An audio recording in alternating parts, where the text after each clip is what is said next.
Para saber, então, o Alberto Pfeiffer, desculpe, acabei esquecendo de falar seu primeiro nome aqui, professor, que é coordenador do curso da Universidade de São Paulo. Olha, na Argentina, pelo menos 130 mil pessoas foram às ruas em Buenos Aires, em meio à greve, para protestar contra o governo de Javier Milei. Vamos ver a reportagem de Luciana Tadeu. Uma greve geral que acabou sendo parcial. Boa parte do comércio na capital argentina abriu, apesar da convocação da principal união sindical do país, a Central Geral do Trabalho, de paralisação contra o mega decreto de Milei.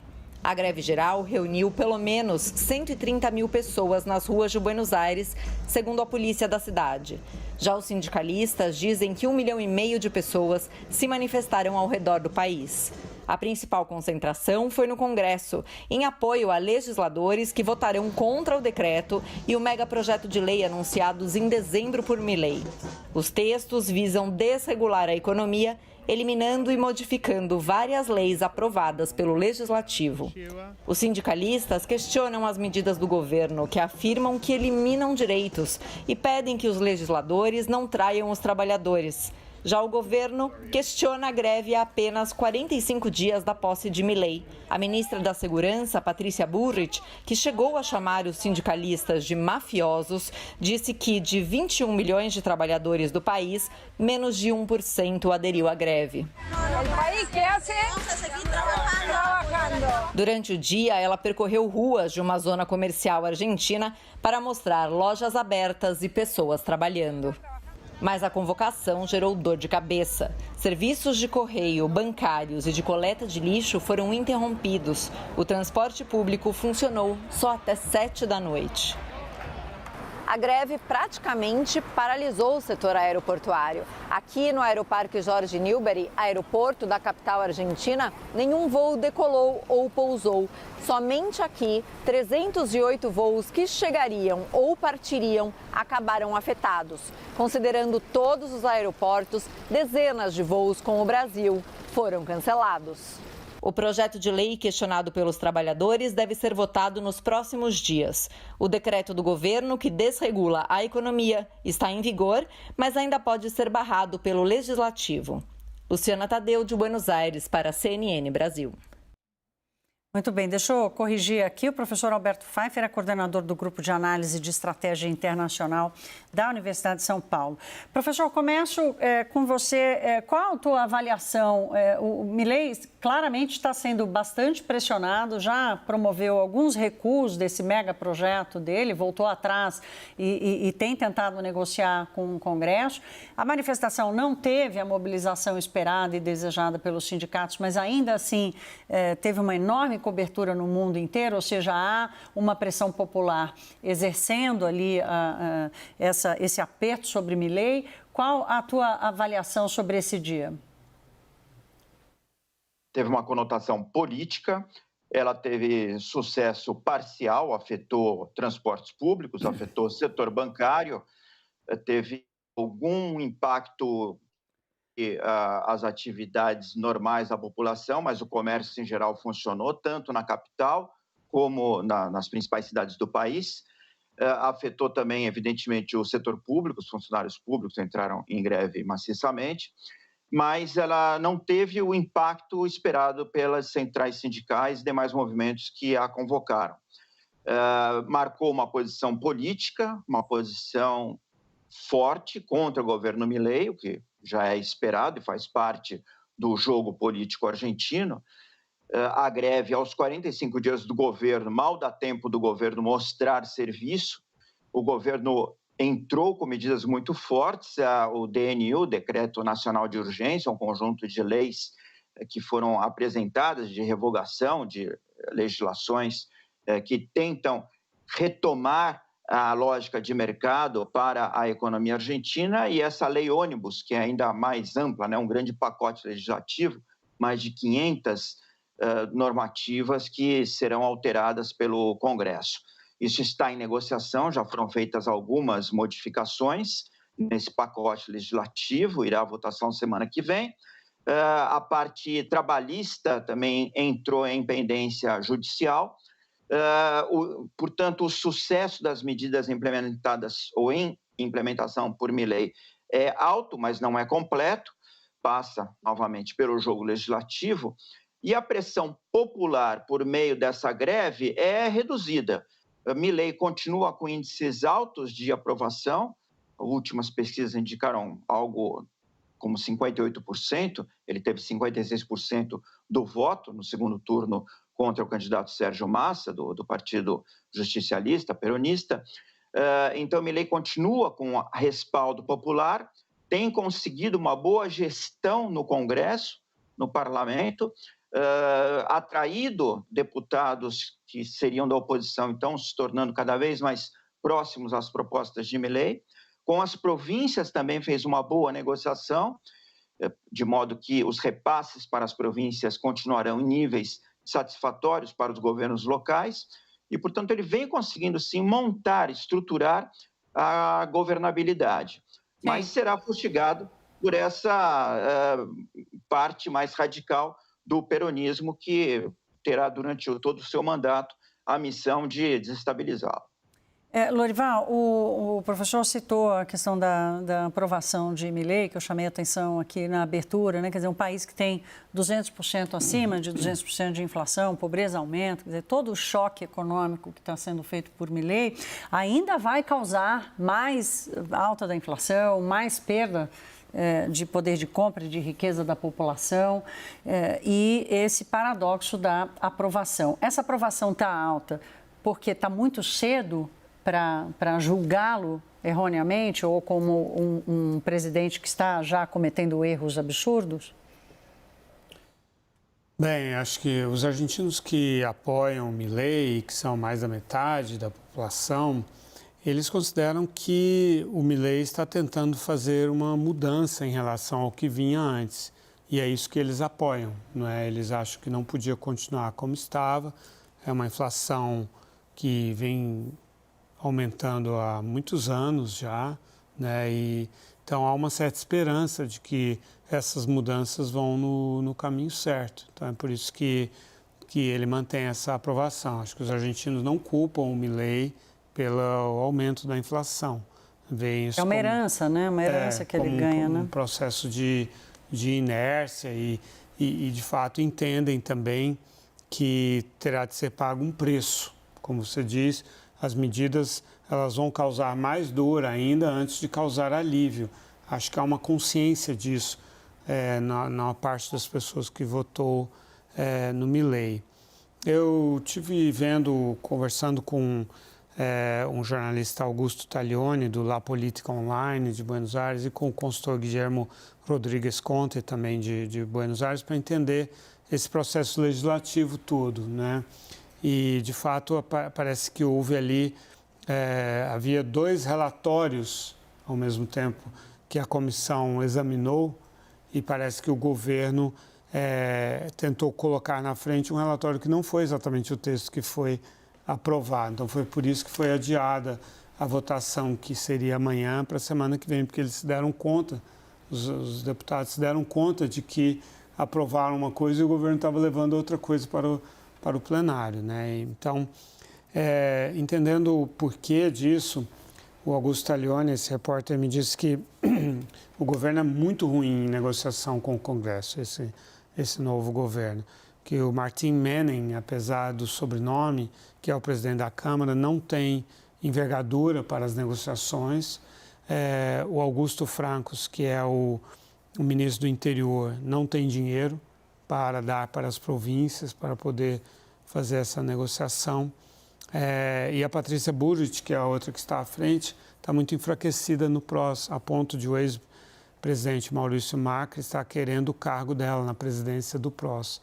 Então, com todo esse quadro e o perfil do Milei, muito agressivo, as coisas se encaminham para aquela outra estratégia de realmente mobilizar a população, talvez em torno de um plebiscito, que não seria, pela lei, não seria mandatório, mas um plebiscito que, entre aspas, obrigasse, mas na verdade intimidasse o Congresso a aprovar as medidas que ele quer. Numa legitimação política, né? Não mandatória, mas política de reafirmação, inclusive da escolha do voto, que acabou de acontecer, né? Querendo ou não, ele assumiu, não tem 2 meses. Daniel, o quadro que o professor Pfeiffer e o Lorival traçam aqui é de interlocutores todos com a sua fraqueza, todos com, assim, faltando musculatura para assumir uma negociação de frente, e as coisas vão acontecendo um pouco na inércia que o Lorival citou aqui como sendo uma inércia inflacionária, uma inércia do que veio do outro governo, mas estou roubando o termo para identificar aqui essa negociação que demonstra ter também um pouco de inércia já, dada a fraqueza política e dos seus interlocutores. Como é que você acha que o que sai dessa discussão e dessa articulação entre gente que não tem tanta força política assim? Eu vou pegar essa deixa do Lorival sobre a inabilidade política do governo.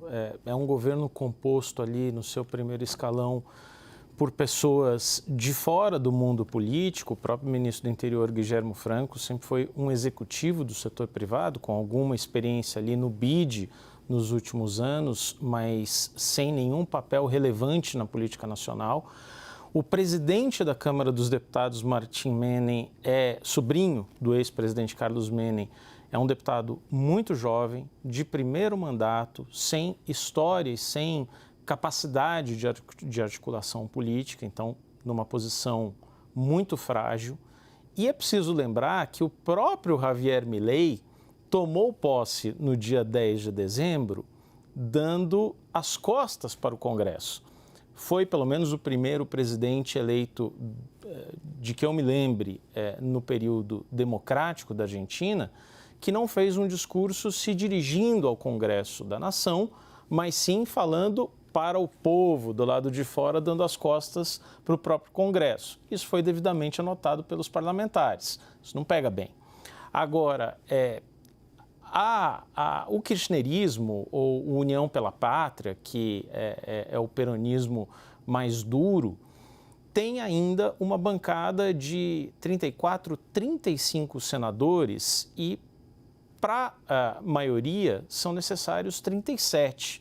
Então, hoje mesmo, o kirchnerismo provocou a presidente do Senado, que na Argentina é a vice-presidente, Victoria Villarruel, para marcar no início de fevereiro, dia 1º de fevereiro, a votação do decreto de necessidade e urgência, não da lei ônibus, mas do decreto de necessidade e urgência no Senado. Isso indica, sinaliza que a oposição está muito confiante na sua capacidade de derrubar o DNU, o que já seria uma derrota política muito relevante para Javier Milei. Me parece que as manifestações anteriores floparam, não reuniram uma quantidade relevante de gente. Hoje a gente está falando de uma greve geral que pela primeira vez teve um resultado, teve uma presença massiva da população, podia ter sido mais, mas conseguiu parar todos os voos do Aeroparque, por exemplo, do Aeroporto Central de Buenos Aires. E me parece que o tempo joga muito contra Javier Milei, porque não é só a lua de mel que vai se esvaindo, que vai terminando, não é só a impaciência que pode crescer por N fatores, por uma recessão que vem por aí, mas tem um fator que é a inflação. A gente está falando de uma inflação de mais de 200% ao ano. Então, alguém ficar com o salário congelado ali por 2 meses significa empobrecer 30%, 40%. Isso joga as pessoas para a rua, não tem jeito. Professor, essa divisão do Congresso, na sua visão, tende a se manter? E aí eu quero colocar aqui um contexto que é o seguinte, né? Olhando para o lado econômico, o mercado argentino, por exemplo, estava comentando com o Lorival, a Bolsa subiu mais de 70% desde que Milei tomou posse, né? O mercado tem enxergado a Argentina como barata demais e como um país que está buscando um rumo ali que o mercado gosta. Os organismos internacionais têm dado apoio, o FMI, claro, por razões óbvias, mas outros organismos internacionais também, economistas não, mas gente do mercado, executivos do mercado financeiro têm dado apoio a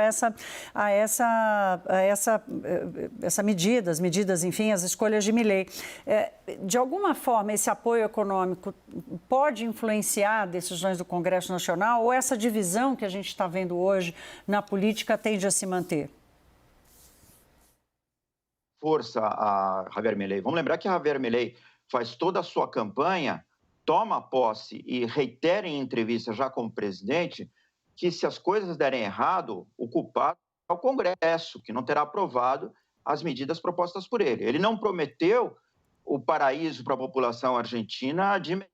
Ele disse que vai ser difícil, porque o legado é terrível, o legado é de uma inflação galopante, população de mais de 40% abaixo da linha de pobreza, os salários em perda real, enfim, a população tem consciência disso, a parte da população, que hoje é majoritária, que votou em Milei e eu continuo apoiando, sabe que esses sacrifícios são necessários, a bancada oposicionista faz o seu papel, mas faz um papel que talvez seja antipatriótico, porque ao solapar ou tentar solapar as medidas propostas por Milei, não auxilia no processo de reconstrução da economia argentina, apenas atrapalha uma proposta que tenta dar um rumo para o país. E esse reforço do meio econômico, do mundo econômico, é fundamental para Milei. Uma coisa que deverá ajudar a Argentina, esse acordo com a FMI, e a retomada dos ingressos, das receitas das exportações. O comércio exterior argentino estava completamente distorcido pelas medidas tomadas no governo de Alberto Fernandes, e Javier Milei, de cara, já liberalizou novamente importações e exportações. Isso deve dar um reforço de caixa para o governo. Se retomando esse reforço de reservas internacionais e se retomando um pouco da previsibilidade das expectativas para os investimentos voltarem para a Argentina, se retoma o ciclo econômico virtuoso. Se gera empregos, reduz a inflação, é essa a esperança de Milei. Haverá tempo para fazer isso antes que o descontentamento da população se dissemine, será visto, né? Será observado. Mas importante isso, o Milei sempre disse que se as reformas não passarem, a culpa será do Congresso. Então esse antagonismo está muito presente. O que o Lorival coloca aqui, né, Lorival, da chance de fazer um... Ainda perguntei para o Lorival, é possível, mas é provável que haja um plebiscito? E são os dois, né, Lorival? Sim, acho que é provável, sim, por tudo isso que a gente está analisando. Lembrando que é preciso que tanto o Senado quanto a Câmara votem contra o decreto de necessidade de urgência para que ele caia, né?